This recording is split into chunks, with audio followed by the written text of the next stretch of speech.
Assalamualaikum warahmatullahi wabarakatuh. Kami sini dari kelompok 2 yang beranggotakan 5 orang. Saya Haji, saya Khairudin, saya Putri, saya Febriani Putri, saya Rasulullah. Nah, kami di sini akan memaparkan tentang teori belajar behavioristik. Selamat menyaksikan. Assalamualaikum warahmatullahi wabarakatuh. Langsung saja saya di sini akan menjelaskan sedikit mengenai pengertian ataupun definisi teori belajar behavioristik.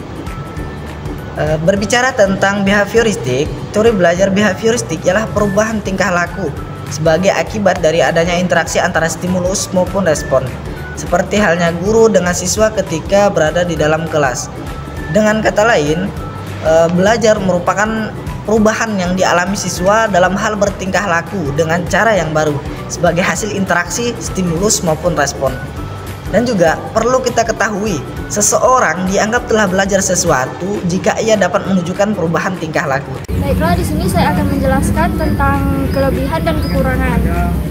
Misalnya seperti di saat pembelajaran, guru itu harus bersikap teliti dan peka terhadap siswanya. Misalnya jika ada siswa yang bertanya atau yang kurang memahami materi yang disampaikan oleh gurunya, setiap siswa yang bertanya, guru itu harus respon dan peka apa yang ditanyakan oleh siswa tersebut.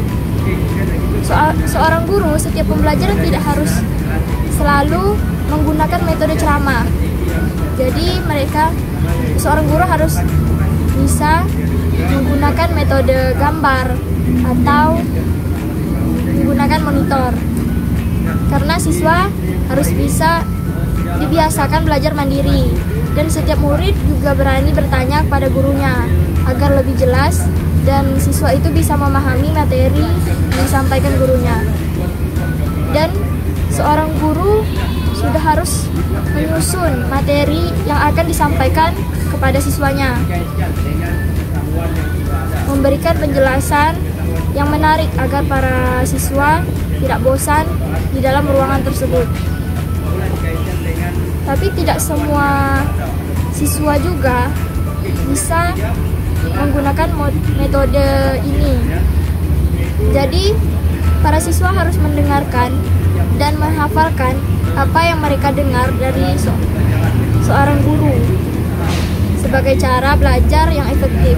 Seperti jika saat presentasi, para siswa bisa sekreatif mungkin menjelaskan materi yang telah disampaikan oleh gurunya agar bisa lebih menarik dari yang disampaikan oleh gurunya.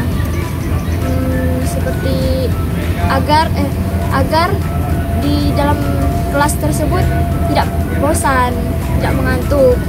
Jadi mereka yang menyampaikan materi tersebut harus bisa membuat yang mendengarnya itu lebih semangat lagi. Poin pertama itu, seseorang menunjukkan perilaku yang dikatakan sudah belajar. Misalnya itu perubahan pengetahuan, seperti jika seorang siswa mampu menunjukkan perilakunya atau sikap kemampuan seperti dapat mengendalikan emosinya, menunjukkan perilaku yang sesuai kepada dirinya, maka siswa itu dikatakan sudah belajar. Jadi penerapannya itu dapat dilakukan seperti poin pertama itu adanya pengetahuan yang memperkuatkan respon, seperti jika ada seorang siswa yang bertanya kepada gurunya di dalam kelas, gurunya itu mampu memberikan respon yang baik dalam menjawab pertanyaan dari siswa tersebut. Nah, begitu pula dengan siswa, apabila gurunya bertanya, siswa itu juga mampu memberikan respon yang baik kepada gurunya. Poin kedua itu, guru menyusun materi bahan ajaran yang lengkap. Misalnya itu seperti menggunakan media pembelajaran yang menarik. Nah, saat presentasi ini, guru itu dapat menggunakan multimedia serta menampilkan gambar yang diajarkan kepada siswanya agar siswa itu mudah memahami dan mengerti apa yang gurunya jelaskan. Yang pertama yaitu bagian prinsip yang teorinya adalah stimulus akan karena diamati.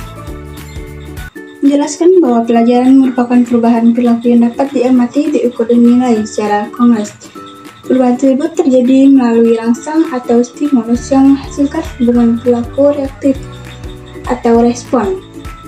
Teori behavioristik ini Belajar mengutamakan pada perubahan tingkah laku siswa sebagai akibat adanya stimulus dan respon. Proses pembelajaran yang bertujuan untuk mengubah perilaku siswa melalui interaksi stimulus dan respon. Stimulus adalah lingkungan belajar anak, baik yang internal maupun eksternal, yang menjadi penyebab belajar. Sedangkan respon adalah akibat atau dampak. Yang kedua yaitu penerapan selama mengajar. Guru lebih banyak memberikan contoh berupa instruksi. Selama mengajar lebih banyak memberikan contoh berupa instruksi. Yang pertama yaitu menggunakan contoh membantu siswa memahami konsep-konsep yang kompleks. Misalnya, jika seorang guru sedang mengajar tentang Rosma de kelas, mereka dapat menggunakan contoh seperti segitiga siku-siku untuk membantu siswa memahami bagaimana teorema tersebut bekerja. Dengan melihat contoh kongres ini, siswa dapat lebih mudah memahami. Yang ketiga yaitu penerapan. Jika seorang guru menjumpai kesalahan pemahaman, maka segera diperbaiki. Ketika guru mengidentifikasikan kesalahan pemahaman, mereka harus segera mengatasi untuk memastikan bahwa semua orang berada di titik yang sama. Ini dapat melibatkan klasifikasi konsep penting, memberikan contoh tambahan atau mengajukan pertanyaan untuk memastikan bahwa semua orang memahami materi. Komunikasi yang jelas juga membantu mempromosikan lingkungan belajar secara inklusif atau positif ketika siswa merasa mereka bahwa dapat dipahami dan didukung oleh guru mereka. Mereka lebih cenderung termotivasi untuk belajar, dapat mengarah pada kelas yang lebih dinamis dan produktif, di mana semua orang merasa didengar dan dihargai. Ini saya akan menjelaskan tentang ciri-ciri pembelajaran behavioristik, dan yang dimana ada mengutamakan pengaruh lingkungan. Nah, mengutamakan pengaruh lingkungan ini ya, supaya siswa dapat komunikasi lebih baik dengan orang-orang dengan siswa lainnya. Seperti misalkan ada suatu siswa yang dia tuh terlihat pendiam sekali kan. Nah, jadi siswa yang lain tuh harus mengajak untuk bergabung dan bergaul bersama mereka. Nah, memperhatikan pengaruh lingkungan. Dan yang kedua, hasil pembelajaran fokus pada terbentuknya perilaku yang diinginkan. Nah, guru ini fokus pada murid, memberi pengajaran yang